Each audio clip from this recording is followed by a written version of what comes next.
What do they say on that? Oh, did you? Oh, cute. Okay. Okay.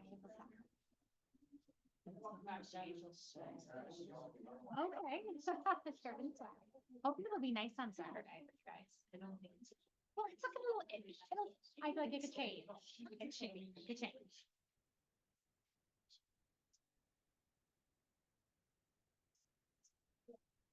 Oh, I think that's great. I thought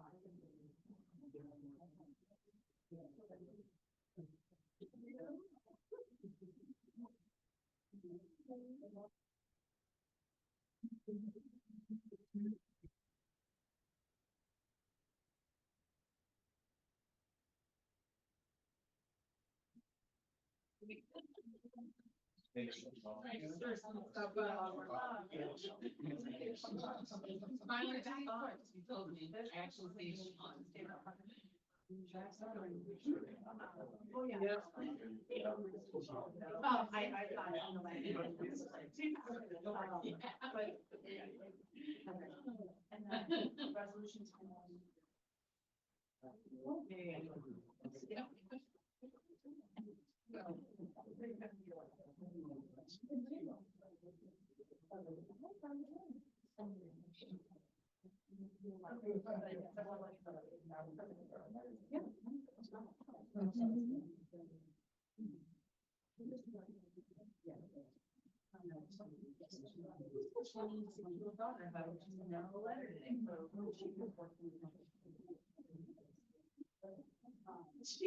don't know if it's an explanation. Where do I put the address? I'm like, oh my God. I never taught my kids how to put a freaking letter out. It's like 5 times she texted me, so that's great. That's the whole. So, I'm like, oh my God.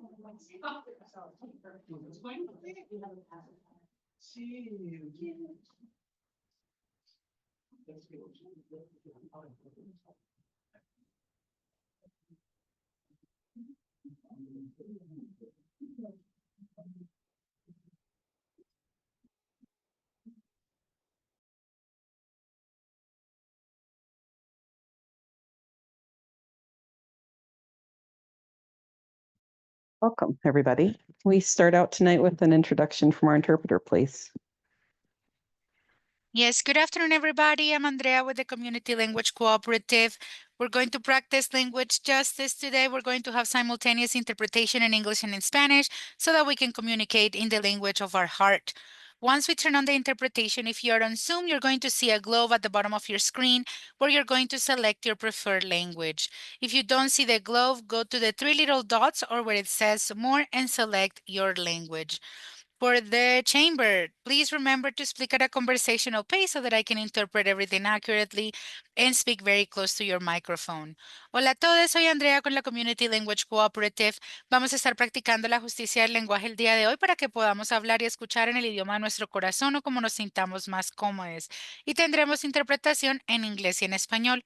Una vez que aprendamos la interpretación, por favor vayan al globo en la parte inferior de su pantalla en Zoom o a los 3 punticos donde dice más y seleccionen su idioma. And host, we can start interpretation now. Thank you. Welcome, everybody. I'll call to order this regular work session of the Sheridan City Council for April 14th, 2025, the time 6:05 p.m. And our first item tonight is the Sheridan Housing Authority. So I'll call to order the meeting of the Sheridan Housing Authority at 6:05, and we have all members present, and you all can log into the software so we can vote on the items. And mark yourself present.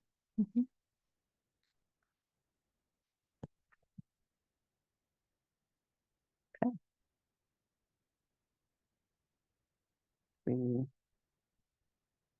Everybody in? Okay.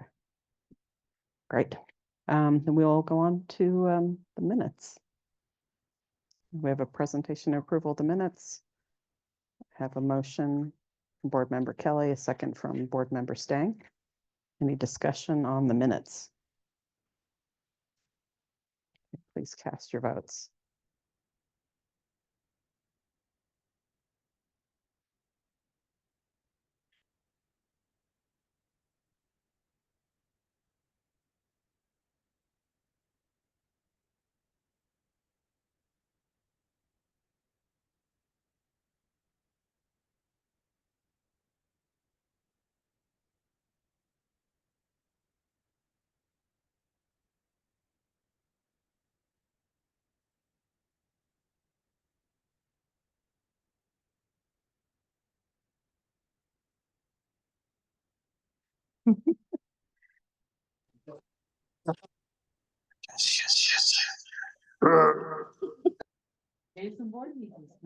It's Devin again. It's always Devin logging in.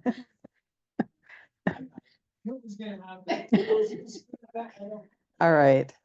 Thanks, everybody. That passes unanimously. We'll move on to the financial report presentation and approval. Great. Good evening, everybody.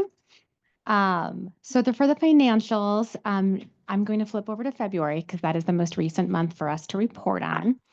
And I will start with page 7.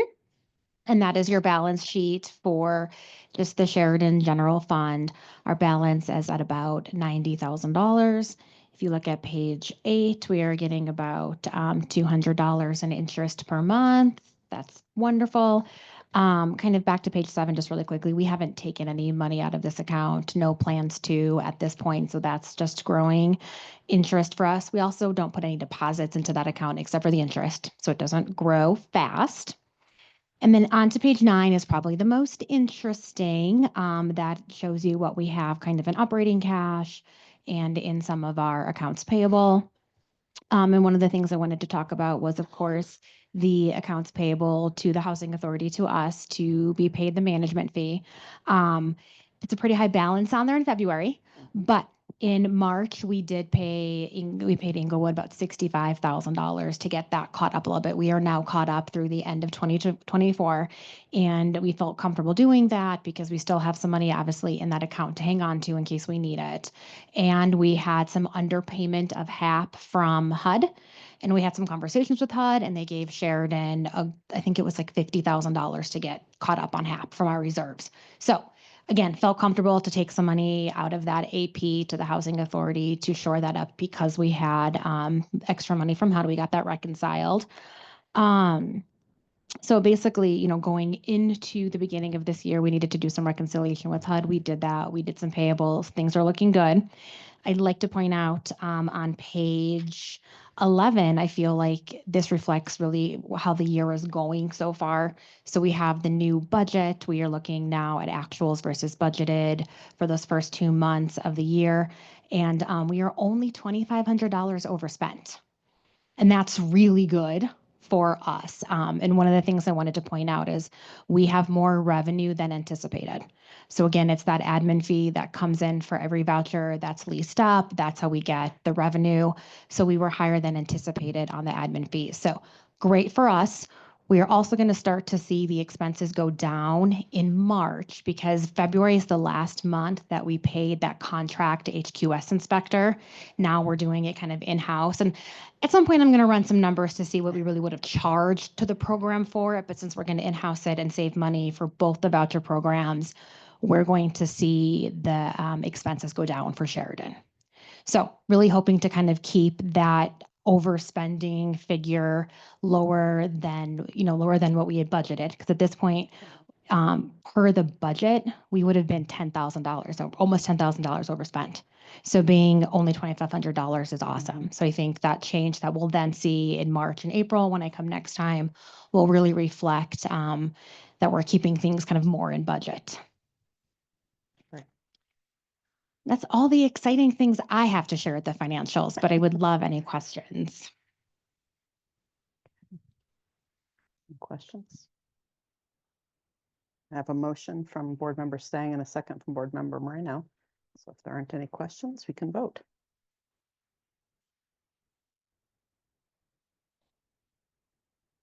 That motion is approved unanimously. And then we have the program reports presentation. Perfect. So program reports, I will start with January, which is page 12. Just want to point out that we've got 153 vouchers from the program leased up out of our 181 that we have allocated. For January, that put us at 103 for the month and for the year to date. If you look at page 13, we went down a little bit. We didn't lose 3 vouchers, 3 folks ported out. And then we've got 93 for the month and then year to date 98. So what that kind of demonstrates to us and what we've been monitoring is there is some capacity in Sheridan to lease some vouchers up. So this is one of the kind of reports we use to show that, hey, we've got some room, we've got some money in the budget. So we and I will cover this in the manager's report, but we did invite 15 families from the lottery to apply. And usually when we invite folks from the lottery, it's a little bit better now because our lottery is a little more fresh, but we won't get all 15 families. We'll probably get about 10 to 12. And then hopefully from those 10 to 12, we can issue all those families vouchers. Maybe one or two might not qualify, but usually most people do. But that just kind of demonstrates to us we have a little bit of that budget capacity. We also have some reserves in Sheridan, so we are able to go over 100% kind of no problem. We want to sit at that 103, 105 to spend down some reserves. Great. Any questions on the program reports? I've got a motion from Board Member Moreno and a second from Board Member Kelly. Let's vote on that. Motion is approved unanimously. We have the manager's report. Okay, so on to page 14. So as I mentioned, we are going to pull some families from the lottery. And then I also wanted to give you back some information about kind of the families that are on that fraud repayment plan that we talked about, that we are catching kind of more people not reporting their income, and then they have to pay HUD back for the money that we overspent on their payments. So basically we have 10% of our program. So 10% of that 150 of the folks on repayment agreements, that totals about $22,000. Inglewood's about the same in terms of the percentage wise, but that is just, again, a larger number. How successful are you with recovering? So they lose their voucher if they don't repay. So we are relatively successful because that agreement is in place and they're allowed.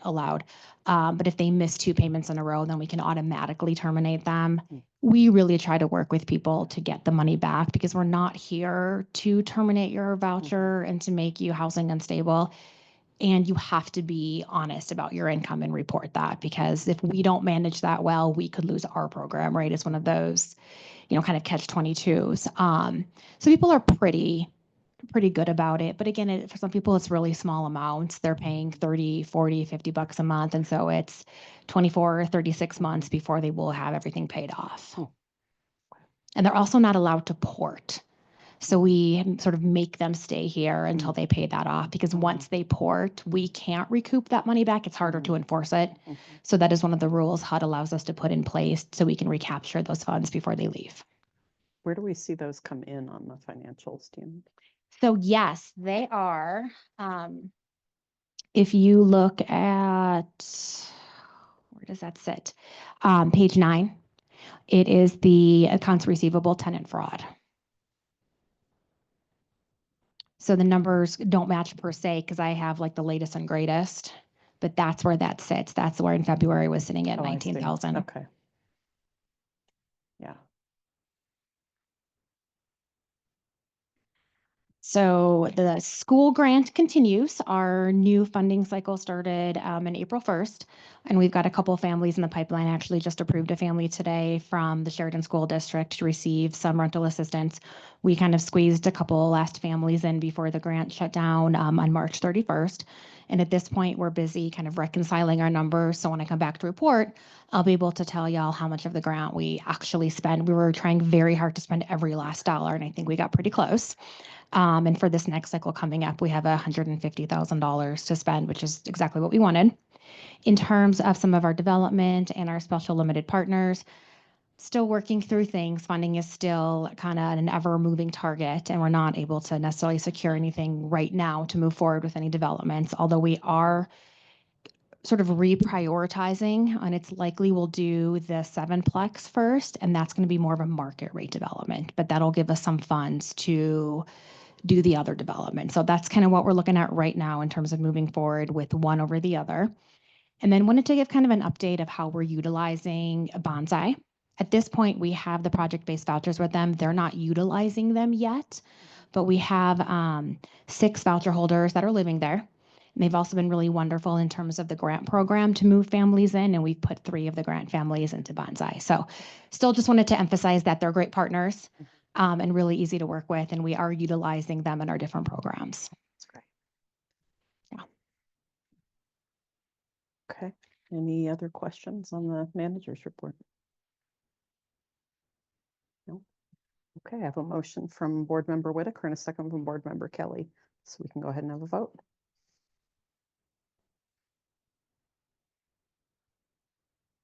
Motion is approved unanimously.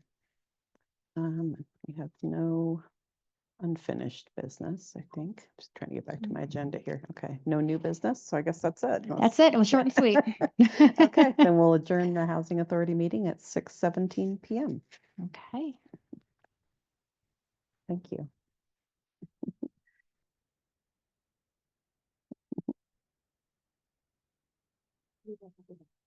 Thanks. All right. We will move on to our second item tonight, which is the ESG project. And looks like Mel's gonna kick that off. Hello, Mayor. Hello, Hi. council members. Mel England, Sustainability Program Manager. I'm here really just to introduce and give a really brief background on why NIFI and myself are here. So back in 2024, the city of Sheridan entered into a contract with an energy service group. Back then called Euro Energy, now called Energy Services Group. Nothing different except really the name. And we started this looking at really a really in-depth energy audit at all three of the public buildings that Sheridan owns. And so NIFI is here to present on what that project looks like, what next steps looks like, and we'll be back here, I believe, at the end of April for a further discussion. So I will hand it over to NIFI. Thanks for the introduction. Good evening, council and mayor. My name is Niffy of Warrior. I hope you remember me from a few months back when I got to present. So thanks for having us back here. Thank you, staff, and especially thank you to Devin for just guiding us along. Teresa's not here, otherwise I'd say thank you for her as well. But and especially to Mel, who's been helping to push this process. Teresa's online. Oh, hi, Teresa. You might want to get just a little bit closer to the mic or maybe tip it up a little bit there just to make sure How's we're that getting sound? you. Is that better? Yeah. All right. So you have me here tonight, but I'm not obviously the only one that's representing Energy Systems Group, Year Out Energy. We've got a team of engineers, our lead engineers up there, our director of engineering, director of project success, and our account executive, Hillary, who's been instrumental in helping us to get the grants that we'll talk about later.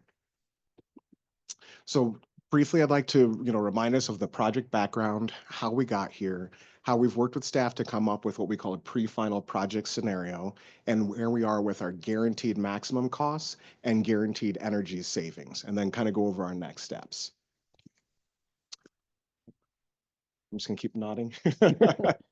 So as Mel said, we have a project overview where we're focused on all three of the facilities across the city of Sheridan, all three that are city owned. If you go to the next slide, please. So the focus, our crown jewel here is the municipal center, but we're also have explored lots of project opportunities at the old fire station and the maintenance facility. So as Mel said, we started about a year ago. This is really awesome, exciting to see the culmination of a year of work. We did a 30% preliminary workshop where we got the feedback of, you're kind of looking at presenting a Cadillac system, and we're more of, was it Hyundai people? Camry people. Yeah. So Reliable, right? Reliable. Let's find something somewhere in the middle and let's really nail this down together. And so we got our costs together and we were able to really finalize, here's what the project will be. We went through RFP processes to, compete the work out to make sure we got the best product for the best price from contractors. And then last month we did a pre-final workshop and here we are this evening. Thank you. So as I said, we've kicked off the project. What was really exciting and what really helped to jumpstart what we were doing is the Public Buildings Electrification Grant. Now, that grant was going to match $750,000 in state funds against $250,000 from the city for a total of $1 million to go towards replacing and electrifying HVAC across the city. We've all heard about the budget shortfalls that took place at the state level. So that money was not awarded to us. However, we have applied for the HEHA grant. You can't make these things up, but the high efficiency and electrification grant. And we should be hearing about that in the next couple weeks. And that will again be, we've applied for $750,000 in funding, and we are well poised to get that award because we had been awarded the previous grant for planning, even though we weren't given the implementation funds.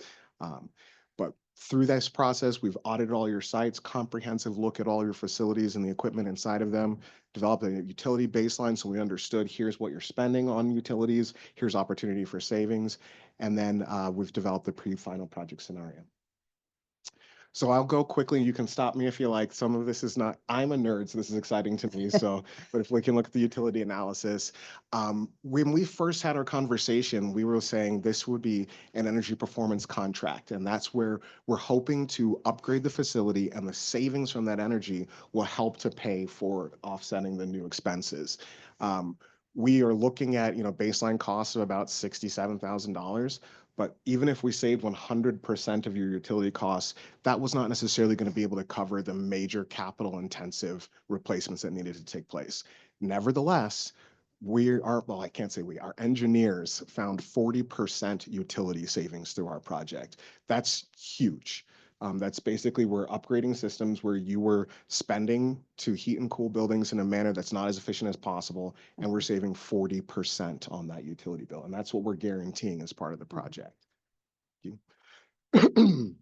So, final project scenario. We were able to bring in, I believe, all of the city's priorities. We're going to be electrifying all 3 facilities. They will have natural gas backup. So I've electrified my home so it runs on a heat pump, but it'll still have natural gas backup because we are belts and suspenders types of engineers. We're upgrading the building envelope here at the municipal center. We're also upgrading transformers, which are original to the building. And that will basically bring them up to the new standard of code. They're more efficient, and it's an item where if your transformers go down, your whole building goes down. So we're helping to build in that redundancy. And then also solar PV and a roof replacement here and duct sealing. Let's go through and look at the pictures, because it's a lot more exciting to me just reading a spreadsheet to you. So really exciting stuff. The system that heats and cools this building is original to the building. It is, I really miss Randy, but because he knows all the history of these things, but he was like, it needs to go. We need to update this. So through this process, I think we are tackling a major item of deferred maintenance that's going to allow you to run almost entirely on electricity for heating and cooling the building throughout the year. Still takes advantage of the existing boiler system, so you can continue to heat that way in the case it's too cold or there's a short of electricity on the grid. We are not only just changing what's at the top of the roof, we are sealing all of the ductwork. So we're going end to end. So from what's on the roof to the ducts in the room, I guess you can't see the vents here. We're sealing everything up. We're going to be replacing all of the piping in your system, so it's all brand new. You're basically getting almost ostensibly a brand new system for heating and cooling this building for a fraction of the price of what we had originally anticipated. So that's really exciting. And then we're also doing heat pumps at the old fire station in the maintenance building. So those will also be able to have full electric heating and cooling, but still keeping backup from natural gas. Any questions about that? I should stop at some point. I just get on a roll. On this slide, what it says addition of 4. I wasn't sure something got left off there. What? There's that. Second bullet point. Replacement of all, oh yes, we are adding, so we have variable AL volume boxes. Those are the vents that are in your room. Okay. So we are replacing all of the existing ones, and we're adding 4 more units. So for additional zones and control at the request of staff. Yes, sir. What is upgrading the building envelope mean? So the building envelope is basically, it's everything that's on the that keeps the outside. And in particular, it's like your windows, your doors. And if you look at your doors, like on the bottom, there's a door sweep, and those just wear out over time. So we're going to fix those. Over time, the caulking around your windows starts to deteriorate. So we're going to recaulk the windows. And I'm just going to give you a quick surprise. Because of how much money we were able to save through the competitive process, we're pretty sure we're going to be able to not replace all your windows, but do this is called a window insert. And this will go sit inside of the window, and it basically adds an extra pane of glass and at a fraction of the cost of doing new windows. And these also come with integrated blinds. So what we've priced up is being able to replace all of the windows and the blinds in this building as well to truly enhance the envelope. great. Since I have props.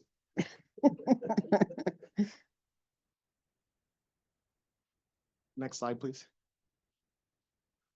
So again, the building envelope, you can see that there are, that's an infrared photo. So you can see where you see those high temperatures. That's basically hot air that's leaking to the outside world. So you're paying to heat it and you're just heating the outside. So there's simple fixes, things that you can do around your home, and you can also do them in a big building like this. And this, technically, windows are also considered part of the building envelope. Next slide, please. As I mentioned, transformers are systems that basically they take the power from the grid and they step it down or step it up to exactly what we need inside of the building to run the building. Like for plugging things in, you wouldn't want to plug directly into a power line. So that's what that piece of equipment does. And so we've got those throughout the facility and we're going to replace those. Next slide, please. And we are not only putting solar on the roof, we're putting up a new roof altogether. So we are going to take this roof all the way down to the decking, completely tear it off, brand new roof, and then cover as much of it as we can in solar, and doing the same for the fire station and maintenance building. This is truly an impressive thing to be able to do at the same time. So it's really exciting for our staff on our side to be able to do that. There are significant savings associated with that. We're going to be, again, offsetting like 45% of the electricity in the facility, and significant tax savings as well because of the IRS's, direct pay system, where you as a city are now eligible to receive credit for what you spend on that solar. So as high as 40% back on that solar. So is how many panels you're putting related to what each building requires, or? So I like to use two criteria. One is how much will Excel let you put up there? Yeah. And so that's 120% of your consumption. yeah. And then the other limiting factor is how much roof space do you have? So we were limited here by the total amount of roof area, Yeah. but we were limited at the fire station by the consumption. Okay, And at the maintenance center by the consumption as well. that makes sense. Yeah. Next slide, Quick, please. I have Oh, a yes, sir. question. How often do you have to replace those photovoltaic cells, and do they get damaged by hail? There is potential for them to be damaged by hail. However, these are rated to be hail resistant. They come with a 30-year warranty. They come with a warranty that says like a certain impact should not damage them. You will have backstock. So in the event that there is a panel that breaks, we will have some on hand. We come automatically with a 1-year warranty for labor, and then you've got 30 years on those panels themselves. So, and we're not going anywhere. We're here. So. So I know that we started a few months ago and the city approved something like $8 million. It was $5 million in capital and $3 million in loans. And then we went out to bid. We said, hey, we're not Cadillac people, right? Yeah. We need to have something that is really being stewards of the taxpayer money. Let's go compete this scope. Let's really see how we can hone things in. And we brought those numbers down significantly. So we're at around $4 million for the scope that you've seen. If awarded the $750,000 from the HEHA grant, $220,000 for the solar panels, and $20,000 in utility rebates from Excel, the net obligation to the city is $3 million, so significantly lower. And when we got that news, Teresa and Devin said, hey, go find me more stuff. Remember those windows that we talked about? Maybe we can do those too. Finalizing subcontracts right now. So I'm anticipating being able to upgrade all of the electrical panels in this building. So not just the transformers, but the distribution at the electrical panels and the windows for under $1 million more. So that's where we anticipate coming in. So yeah, I did have pictures there. So your panels are often original to the building. We should be able to upgrade all of those and redo all the windows and all of the blinds in the building for less than $1 million more. And I'll get those final numbers in the next week. Great. So Next steps, I think that's become an eye chart now, but actually, I believe we're going to start on the first reading for the COP and the reimbursement resolution tonight. And then 2 weeks from now, we'd be going over the contract and approval of the COP. And Teresa's working with your municipal advisor and your bond advisor to go over all of the financing so that we can hopefully get underway early in June. So any questions, thoughts? Kind of sped through that, but I hope it was all good and exciting news. Do we have a contingency in if the HEHA grant does not come through? Not really, no. Okay, Yeah. just We're just gonna pay for it then, I think. We really don't. Yeah. So, I mean, I kind of look at it, we're kind of fortunate even that there's another bucket of money that we Yeah. could go out towards, and the state is saying we'll be given preference since we lost that other funding source Mhm. of state money. I hope that plays out. And like Niffy said, we should find out in the next couple weeks or so, for sure on that. Regardless, we've been talking about this for a while now. As far as the need for these improvements, we have to make these improvements one way or another. And I think that worst case scenario, if we were to lose all that grant funding, we'd still look at how do we finance it moving forward, just without that particular grant in our capital stack. Just because it's time, we need to do it. The longer we wait, the more expensive it gets. We have some opportunities now, and we've got some great work that Niffy and his folks have done for us. So it'd be a shame not to just, right? So I'm very, very hopeful, right? That the grant money's out there. But in that worst case scenario, my recommendation is, I'd want council to weigh on this, but my recommendation would be that we would move forward. Still, we can finance it. We can work it into the certificates of participation that we're looking for this. So we could swing it. Mhm. It'd be better to have the money, but we can swing it if we need to. perfect. The other question I've got is, are we doing any type of backup power to retain that solar energy? We did not factor that into the project right now. Backup batteries are not necessarily the most cost-efficient way to back up a building of this size in particular, without like taking down a lot of the electrical panels and redoing it so you're only powering the bare minimum things. Even as a big proponent of solar, if you lose power at a facility like this and where you need to keep police and fire up and running, you probably want a gas generator over a battery. But you will get net metered, so net credited. So during, say, the shoulder season when you're not heating or cooling as much and you're still generating a lot of electricity, that goes out to the grid. In the winter, when we don't have as much sun and we're really trying to crank the heat, we'll get that credited back from Excel. So Perfect. Other questions?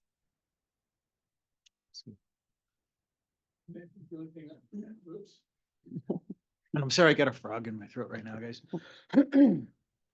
The only thing that really is kind of new they haven't heard, besides the great job that Niffy and his crew have done on saving us money on these improvements, is the window treatments and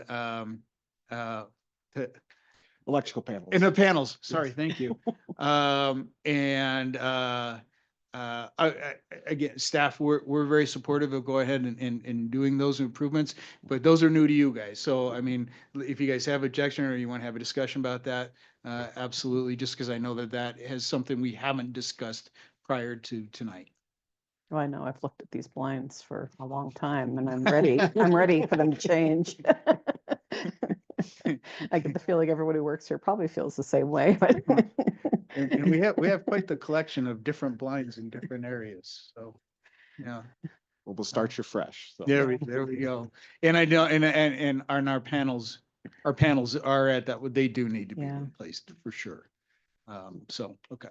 I just wanted to make yeah. sure that you guys, Yeah, no, I didn't want to spring anything on you there. yeah, I mean, I'm interested to hear what other people think. To me, it makes sense to get these things done while we're doing this and where we can finance it into the bond or whatever, instead of having to Yeah. work through that again. And on just kind of the estimates, and I don't know if he's getting us some better numbers, but even just on the estimates, and I know when Teresa's been talking with our financial advisors on this and the additional cost, it doesn't really move the needle much one way or the other as far as how we structure the debt. I see people nodding, so. Yeah. And I mean, we'll get a breakdown on how much the blinds cost, right? Yes. Oh, yes. Okay. Yes. 'Cause Yeah. I mean, last time I heard, In what, case you want to exclude it. $300,000 for blinds or something? We're gonna be able to do the window inserts and the blinds. Someone will always kick me when I say these things, but like, that number's gonna come in at under 750 for like both the windows and the blinds, and it should be tighter than that. I can actually show you the delta. The nice thing about this solution is they actually manufacture these, I wanna say in Broomfield. They have an integrated blind feature. So rather than, hey, I put up a window, well, first of all, I have to rip down the blinds, put up a window, and then build something to put new blinds on top of it. Their solution comes with an integrated solar shade. So that just it's incrementally, it's not that bad, especially after I got quoted for blinds at my own house. Right. It's like, okay, I can sit and look at those for another few years. Thank you. So. And I don't know if, right, no, Chief, I will. Yeah, thank you. Teresa, I don't know if you wanted to speak at all towards the financing, or were we looking at doing that at another work session? So we're actually going to be talking about that at the next work session. Okay. We kind of split it up in an effort of time, but Right. as far as to speak to, if we don't get the grant, where we've significantly reduced what we had originally said, financing the additional 750, that just would not be a problem. It does, like Devin said, it doesn't make a huge difference. And so, yes, Ashley and Bruce will be here on the 28th to talk about the certificates of participation and the financing and kind of the terms that we're looking at. Good. Thank you, Teresa. And when are we supposed to hear about the HEHA grant? Niffy, have you heard any updates? We're supposed to hear last week. Oh, okay. So I'm anticipating Anytime? anytime. Okay, So. Okay. great. And then once we get started, Niffy, how long are we talking about? 6 months of construction, ideally, specifically because the scope that we're doing is we're ripping the roof off, so we can't not have a roof. So that Yeah. drives what we need to do. So once we get the roof back on, then we do the HVAC and we do the solar. But we're looking about a 6 month construction cycle. Great. Do you think the city's gonna get the permits done quickly? I don't know. You guys know anybody?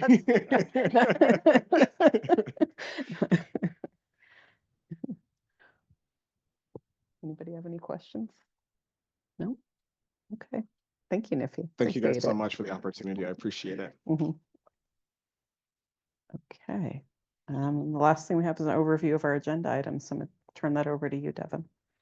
Okay, let me switch around here. So this evening, we have 2 items for council consideration. We have 2 resolutions. Excuse me.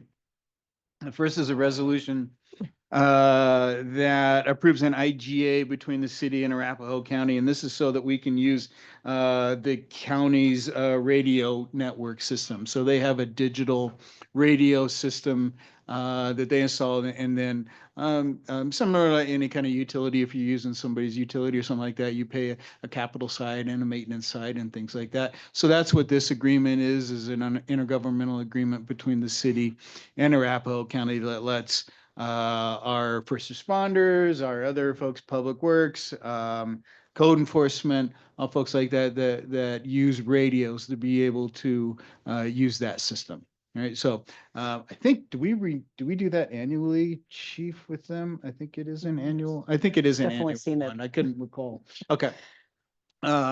And I don't believe it's gone up any since the last time that we did that. So basic IGA, just allowing us to use that system. Then the other one that we have tonight is a resolution that is a resolution in support of the grant application to GoCo for the Sheridan Inspire project. And so this is the project, council's aware, for the last several years, or 4 or 5 years we're going now. Gotta be Andrew, I longer wanna than- say.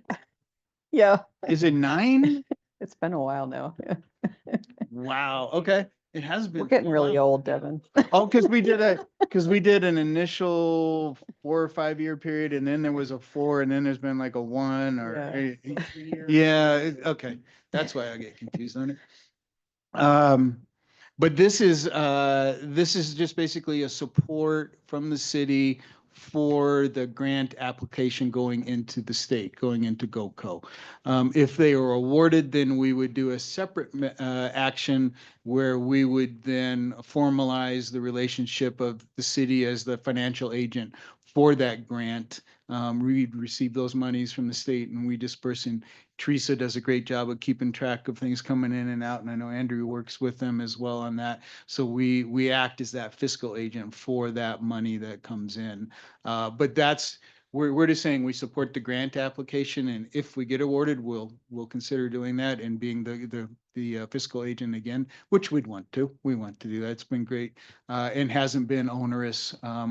Or too overly onerous on staff to administer those grant monies for that program. So that's what that is tonight. It does have a time ticker on it. They have to have it in by tonight, right, Jenna? Okay. So very last minute is on this one. So I think we're sending it right over to the folks as soon as the mayor signs it tonight. That's it on the agenda for tonight, Mayor. Great. You want to give your manager's report since we have plenty of time? Most people have questions. Sure. Sorry, I kind of jumped over. No. Let me pull it up Okay. here, and I don't have much tonight. Come on, there it is. Okay, Mayor, I don't know if you were going to talk about the meeting we had with Hat Force, or do you want me to go ahead and do that? You go ahead. You got the Okay. notes, remember? So I do have my I didn't. notes. I should Yes. have taken notes and I didn't. So the mayor and I met with the folks that run Hat Force, and Hat Force is the Homelessness Awareness Action Task Force. And council might recall that towards the end of last year, we're just kind of going into the winter season, we had the Severe Weather Shelter Network basically cease operations very abruptly. They had some financial issues, some staffing and financial issues, I believe. And Hat Force was the primary player that kind of stepped up and filled that void. And they filled that void through a voucher program. And they were able to issue vouchers for hotel rooms for folks that needed severe weather sheltering. And let me pull up my notes here real quick. So in the 2024-2025 year or season, I should say, for severe weather sheltering, they have had so far had 316 registered clients. Their let's see, their highest single night of the number of folks that they sheltered was 89. 8% of the people that they shelter are children. They budgeted for 36 nights of sheltering, and so far year to date, because we're still in kind of that 24, 25, they've had 34 nights of sheltering, so they're coming very close to what they budgeted. And I lost my place. Oh, they average about 42 rooms per night when they shelter. So give you a little bit of an idea of the scope of when they what they do when they shelter.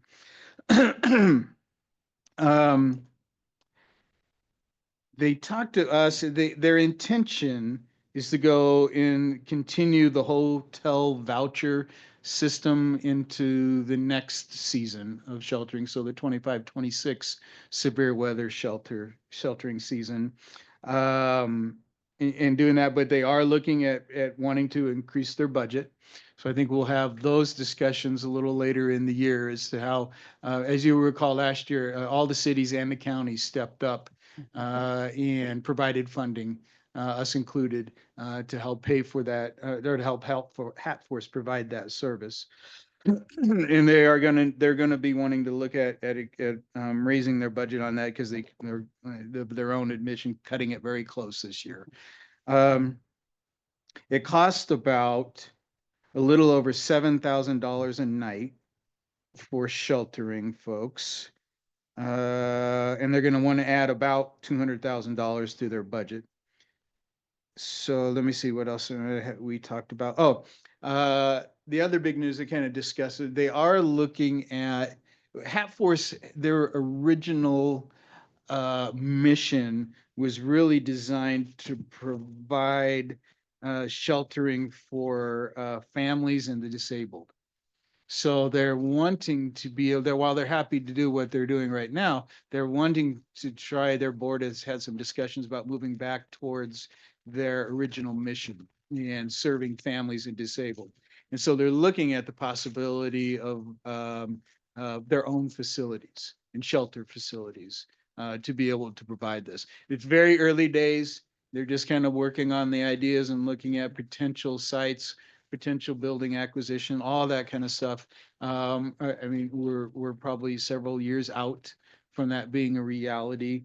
But that is something that they're looking in our area, they're looking in other areas as well, to try and provide that service or to provide that facility, and to one that would be, again, focused on family and disabled. I think that's about what I had in my notes, Mayor. Do you remember anything else from that meeting that you wanted to share, or?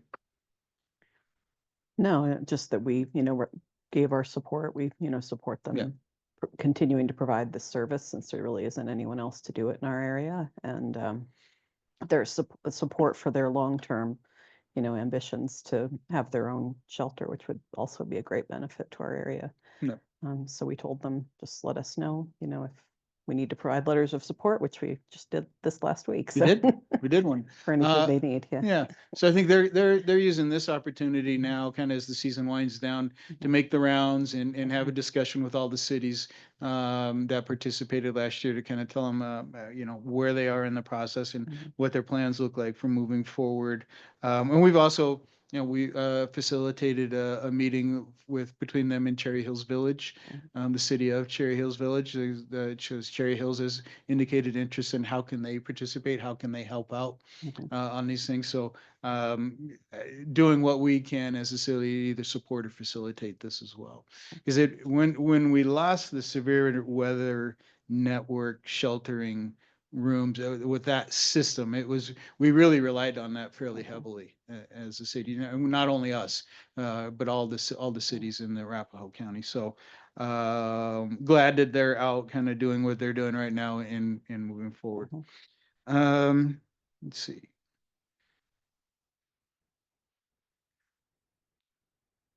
My notes got all messed up in my fancy little tablet here. So let me see if I can read them, because one got over the top of the other.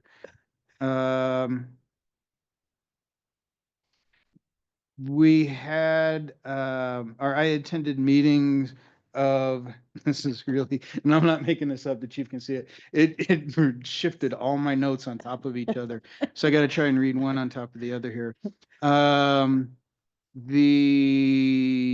Which one was that? Oh, okay. I'll talk about this for a minute. We had, Andrew and I were able to have a discussion with with Councilmember Moreno and also some board members that sit on Sheridan Sand District Board Number 1. They shared with us some concerns that they have about kind of just how things have been going along. As council will recall, the city made significant efforts in helping to stand that district back up and fund repairs to that sewer collection system using ARPA money that the city received, with the intention, well, twofold. One, so that it would be up to speed to be able to service the Bonsai project, because it was in their service area. And two, so that at some point it would be able to be absorbed or taken over by Valley Sanitation District, who had indicated interest in doing such. But they weren't interested, and neither should they have been, in taking that system over until it had been improved and brought up to spec, which is what the city spent our time and effort doing, as well as recruiting board members and standing up that board and providing staff assistance and other things as well to get that up and going. Then the members of the board, current members of the board, kind of expressed some concern as to just how that process of transitioning to Valley Sanitation was going. And fortunately, Andrew and I had had a meeting with Valley San, with their management, a couple weeks prior to this meeting. And that process still is ongoing, and we're pleased to say that it's going in the right directions and things are happening. There was some timing issues that were involved with this effort, in that they began the process of looking at the dissolution or the absorption, depending which way you look at it, towards the end of last year, and there were some taxation, property tax issues that had to deal with when just the timing of the switchover of the board and the taxing authority they have for that, or I should say the fees. Anyway, the timing wasn't great to try and rush it all in before the end of the year. So they decided to go ahead and kind of take the rest of this year and move it through the process this year without having to rush it in place. So that's what they're doing. They're still moving forward. They're still on track to be able to have it completed before the end of the year. The concern is in the interim, what happens if there are maintenance issues and things that happen over there. And staff is continuing to work with them on helping them with figuring out how that might work out. So that piece is still moving around a little bit, but we're still working on that. So good discussion, I thought. I thank Councilmember Moreno for bringing that to our attention. And hopefully that process is finally going to moving towards a solution here shortly, hopefully. I'm confident. The other thing I was going to report on, I think my notes, I wonder if I turn it sideways, will it shift them over? No, I didn't. Something task force. We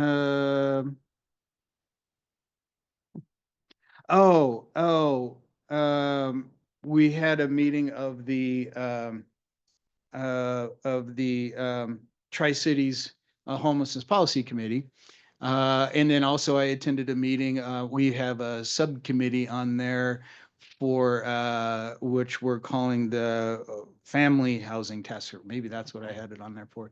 Anyway, the discussion is, and what I'm participating on that effort is with a group of stakeholders, and we're looking at, as council will recall, a few meetings ago, we talked about the action plan 2.0. Remember, we did action plan 2.0 for the homelessness policy, for the Tri-Cities Homelessness Policy Committee.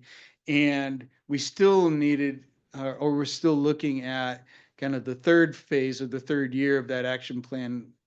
The first action plan was to address a lot of the family issues and looking at hiring a family advocate and a number of those kind of issues for it. So that's what this effort is aiming towards, and is specifically looking at getting to the point where we can issue an RFP out for those family service that we've identified as part of that action plan. So this was just the first step in that process. We're probably still a couple months or so from getting that put together, but we'd like to get that out here shortly, and then look at before the end of the year having somebody on board for that, for providing that level of service for families that have been identified. So that was good. We got that effort moving along. And that's always been one of our focuses. When I say the city of Sheridan focus in participation with Tri-Cities on the Homelessness Policies Committee, is to making sure that we're not losing focus of that family focus, not losing track of that family focus that we see so important to our citizens here in Sheridan. So though that's moving forward, and the part of my notes that fell off the side was everything we talked about in the Housing Policy Committee. But I don't think there was, it was we talked about the, I'm glad we talked about the Inglewood Housing Task Force that they Yeah. put together. They did a brief presentation on, so Inglewood spent about a year, if I remember right, putting together a task force, a housing task force, to make some recommendations to their city council on housing. Mhm. And they had a very diverse group of folks that met for a year about that. And while I haven't looked at, and I mean to look at their report, the takeaway I kind of wrote down and took from this one, Mayor, was that they kind of came back as in their own words, not with a lot of details on Mhm. detailed recommendations to council, but more of really just a general kind of statement going, we need all kinds of housing. There's really was a need across the spectrum for just all different types of housing. So they kind of decided, and I think they even admitted that the council maybe wasn't as pleased with them by coming back with less than specific recommendations, but they just thought it was really important to not necessarily focus in on certain types of housing or certain kind of things, and really just be put the emphasis just on the need for housing in general across the board on that.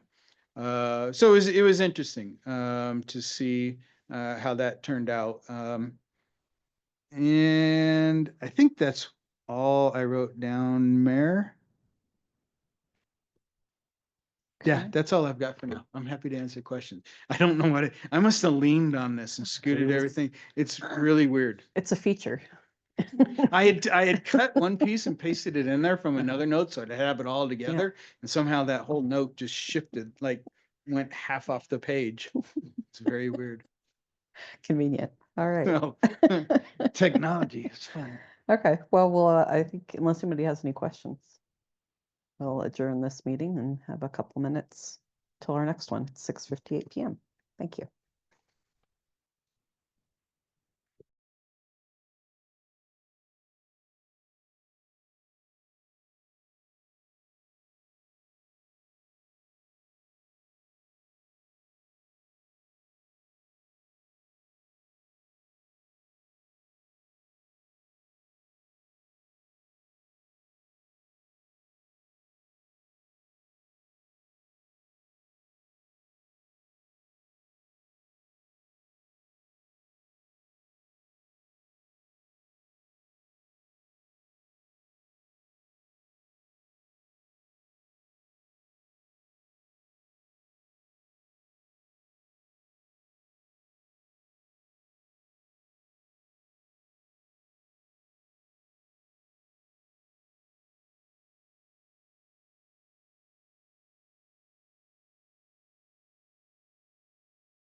Everything good?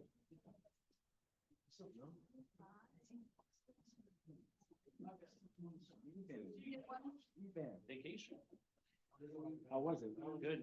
Got out of town for a little while. You had a good flight?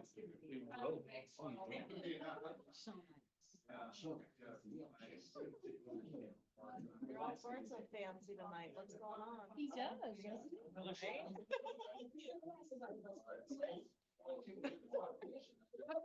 Good. Not used to this.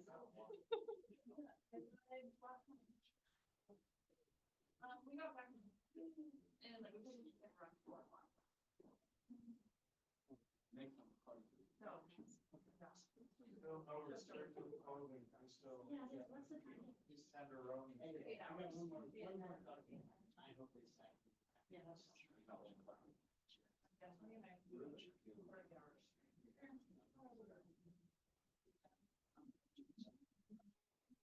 It's fine, it's just more sleep.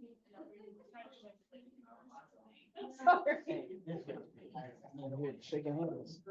Any more? All right. Can we have a fresh introduction from our interpreter, please?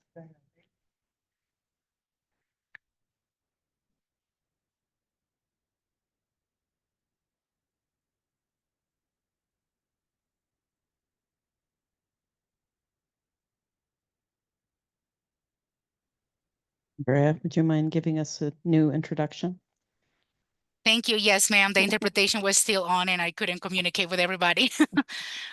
Good afternoon, everybody. I'm Andrea with the Community Language Cooperative. I'm here because we're going to be practicing language justice today, and we're going to have simultaneous interpretation in English and in Spanish so that everybody can communicate in the language of their heart.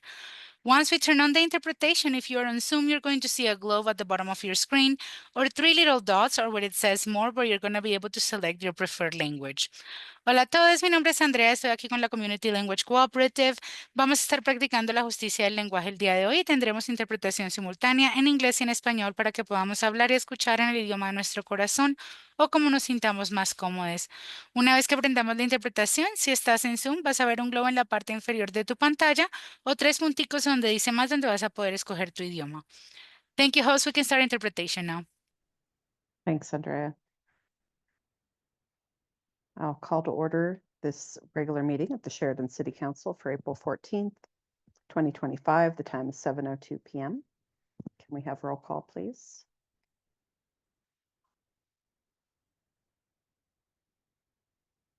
All members are present, so we can start with our invocation, followed by the Pledge of Allegiance.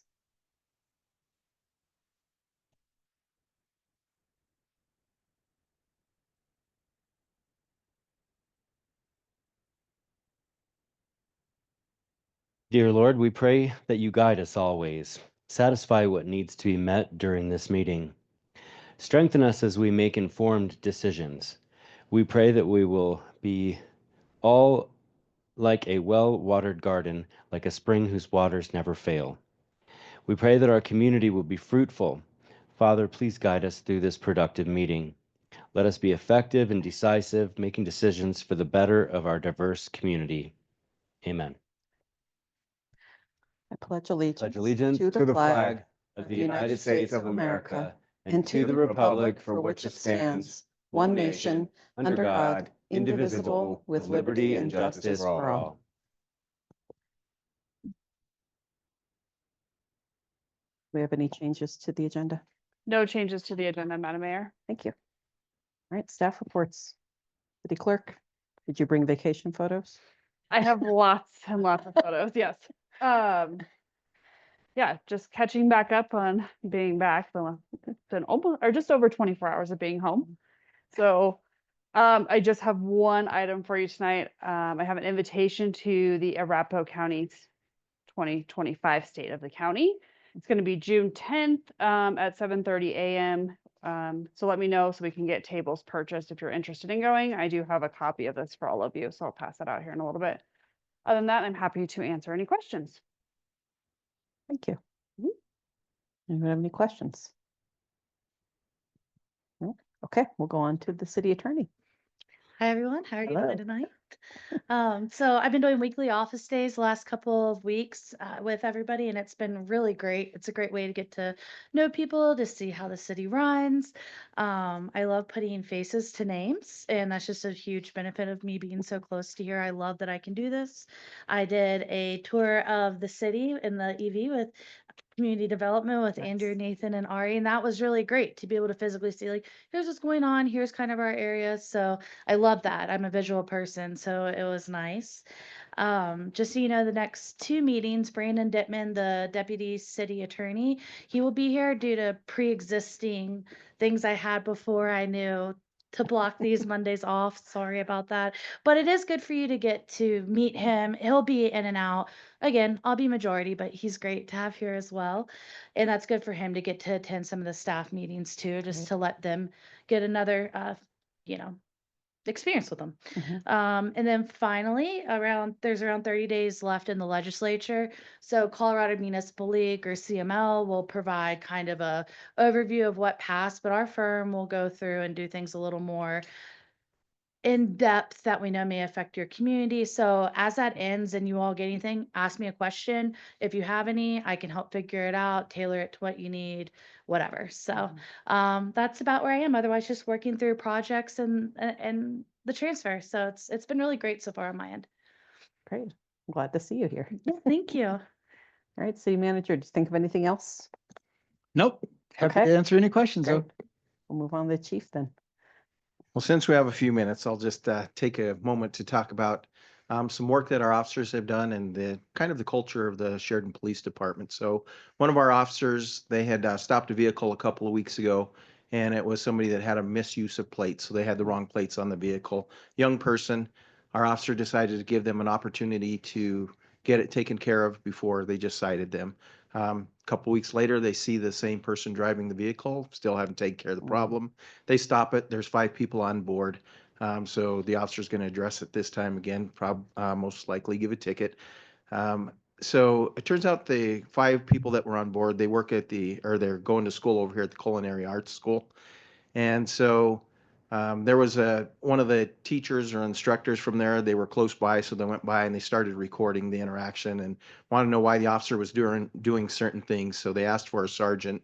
And our lieutenant showed up. So the lieutenant showed up and started a conversation. The female that was recording was very professional and respectful, but she was asking, well, why do they have him do this? Why do we do this? What are we doing?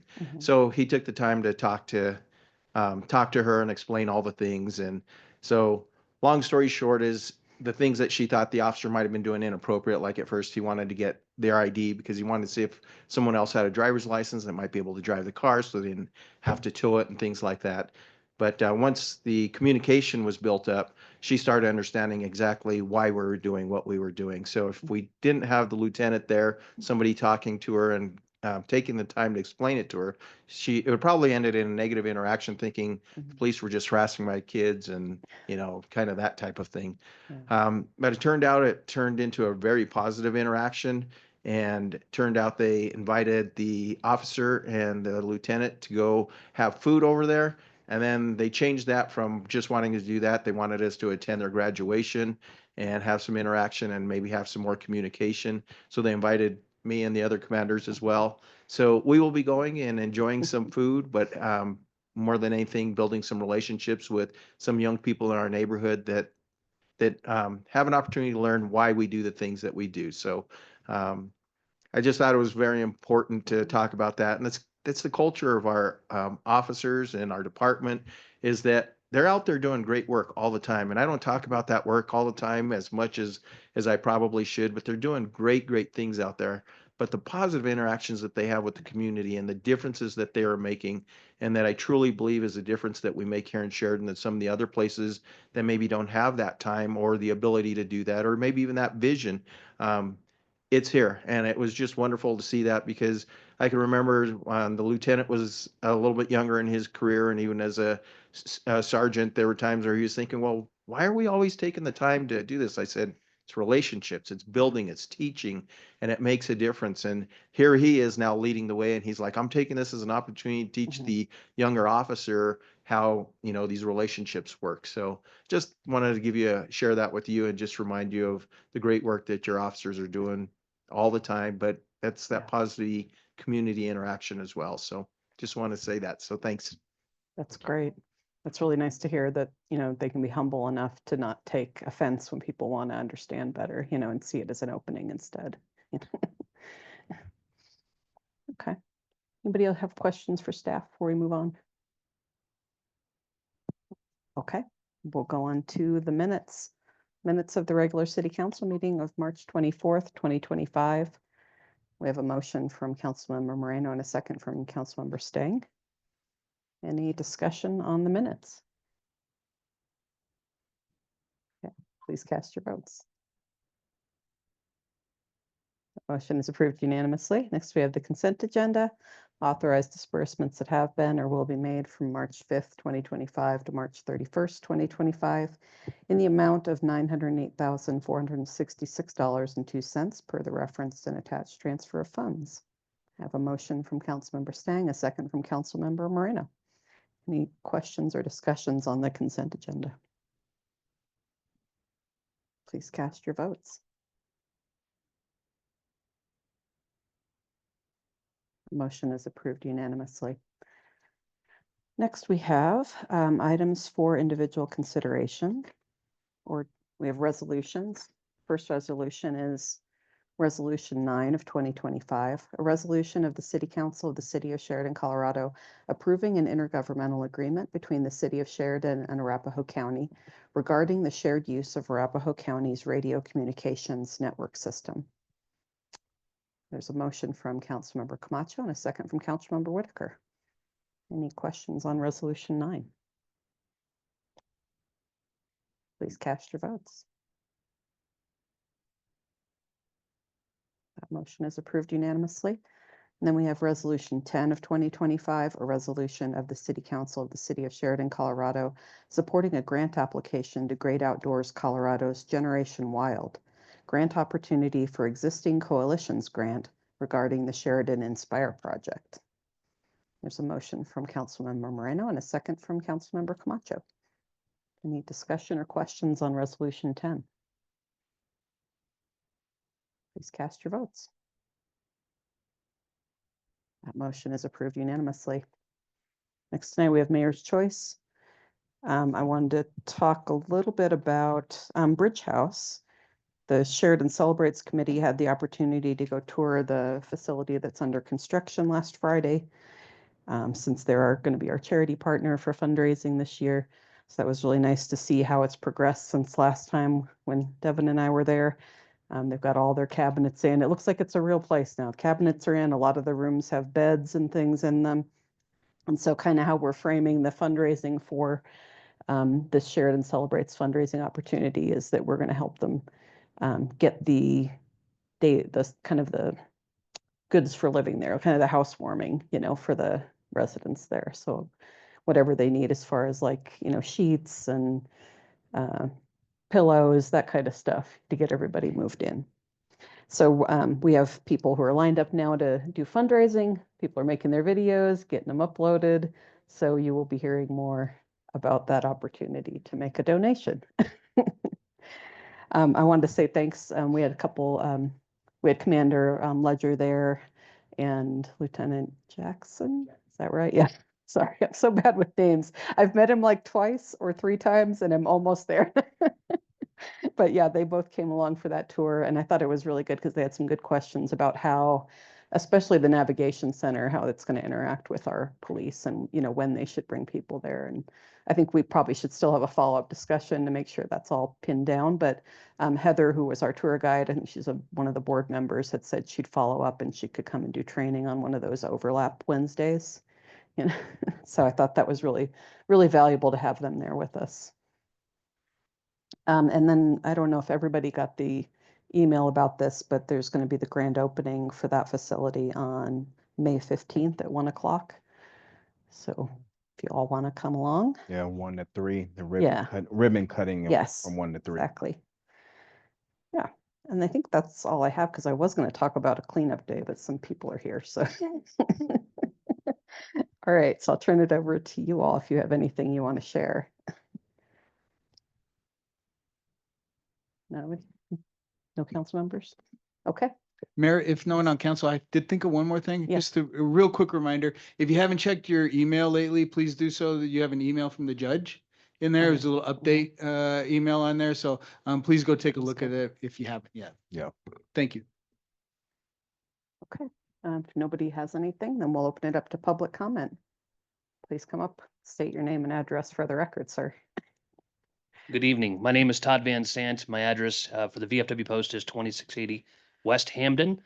I'm the commander of the VFW Post, your VFW Post. We are having our Day of Service. It's an annual event. It's our 4th annual Day of Service where we give back to the community by trying to find a way to clean the community or inspire the community or do something with the community. This year, we are cleaning up the bike path again.